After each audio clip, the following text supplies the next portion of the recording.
Hey everybody, and welcome back to Japanu Toys. We're here once again to get a little bit fruity, if you would, but this time let's inject some energy into the mix with Shin Zangetsu, who is of course one of the very few energy riders that we are getting from the series.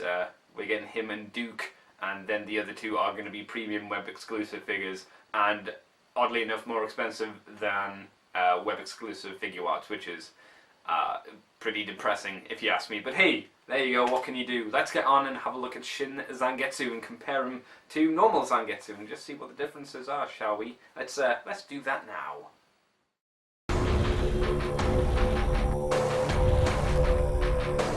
We start off having a look at Shin Zangetsu's base body here. Again, it's pearly white with gold bits here and there, but this time around it's got some black added to it as well, which makes it pop a bit more and look a bit more fancy than the original version, I think. The new head has a lot of extra pointy bits added to it, and it's also got the straw motif coming out the side of the eyes, which carries over to the energy melon part of the back of his head. And we have a newly sculpted belt this time around. It's the Genesect Reiver, I think that's how you say it, with the melon energy arm stuck to it. It would be nice with a bit more colour, but I don't blame them. This is a cheaper line toy, and it does the job. It does what it has to, I suppose. But if you want to add extra pink, go ahead. I'm sure you can make this look hella pretty if you have the skill.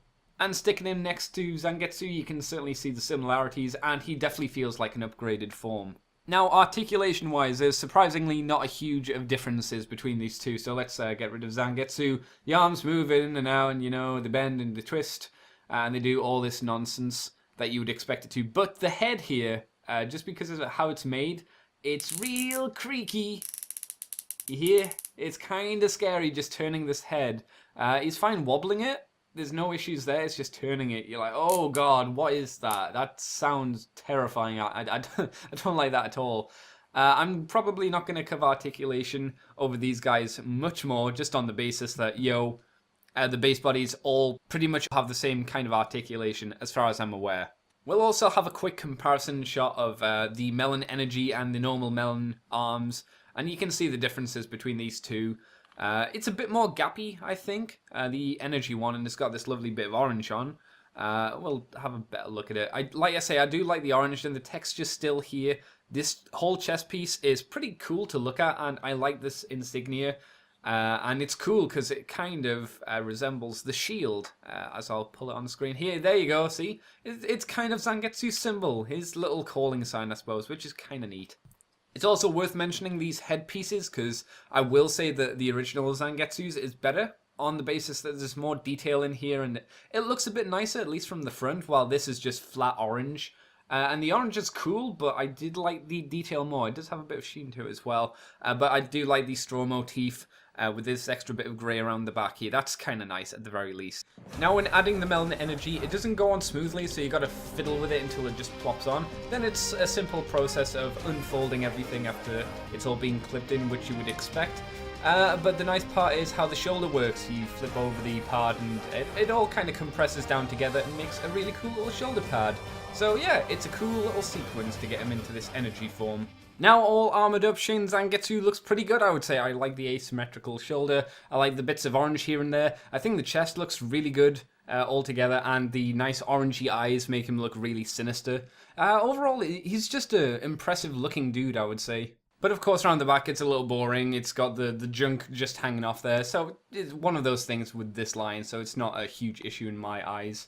And also, once again, the chest piece doesn't sit quite flat with the rest of the figure, but yeah, I'm okay with it. Now, articulation-wise, surprise, surprise, it hasn't changed. Nothing is hindered, because, shoulder pad is on a joint, so nothing is limited, and he's rocking and rolling all day long. But I'll show you how I'll show you the issue with this actual Melon arms, the energy thing. I love the clear plastic there. It's the fact that when you put it together, it doesn't clip together. Like, this is what you do to form it back up.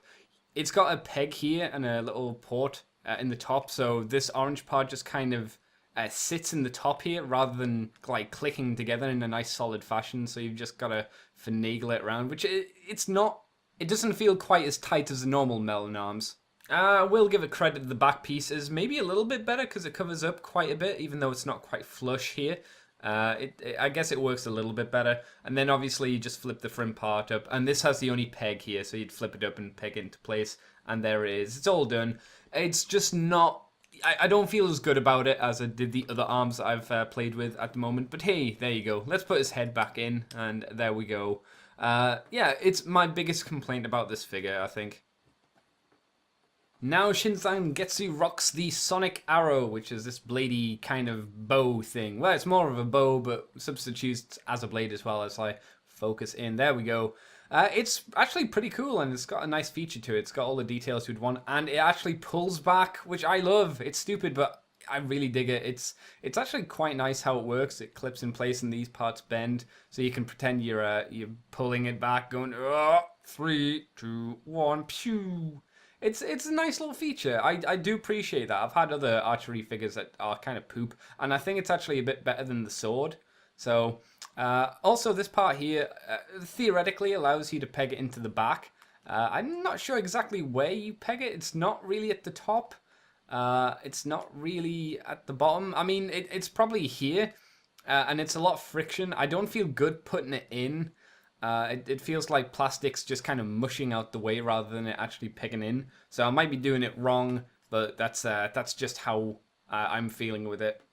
I'd also mention as well, he doesn't hold this bow quite as well as he does the sword. Maybe the handle's a little bit too big, I'm not sure, but it can be a little bit fiddly just getting him to hold it in a nice way. You can do it, you know, it's not impossible. It's just you need to finagle those fingers and get it into position, because it sometimes can just kind of, as it's doing now, it's just flopping around in his hand. So just gotta, nope, there we go, whatever. Let's just positioning him up and try and get him to hold this bow properly. That's really Shin Zangetsu though. That's all of his features and, you know, all of his little nooks and crannies, I suppose. Oh, and of course you can swap around the arms if you so desire and have the means to. So overall, Shin Zangetsu is, again, a nice update to the character. Got a lot of nice detail to him. The Melon arms energy thing, it looks nice, but doesn't form together quite as nicely as the normal Melon arms. The Sonic Arrow is not too bad. Would be nicer if he could hold it a little bit better. And I'm still really happy with this toy line. I mean, the more you get, the more playability you have, as you can swap around the armors and whatnot. So I will probably continue to pick up this line if they are available, which a lot of them are quite hard to get. So we'll see. But I do have some other fruit to look at, and I'm going to go a little bit yellow on my next video, I think. I mean, you can tell who it is. It's barren. See you next time, guys.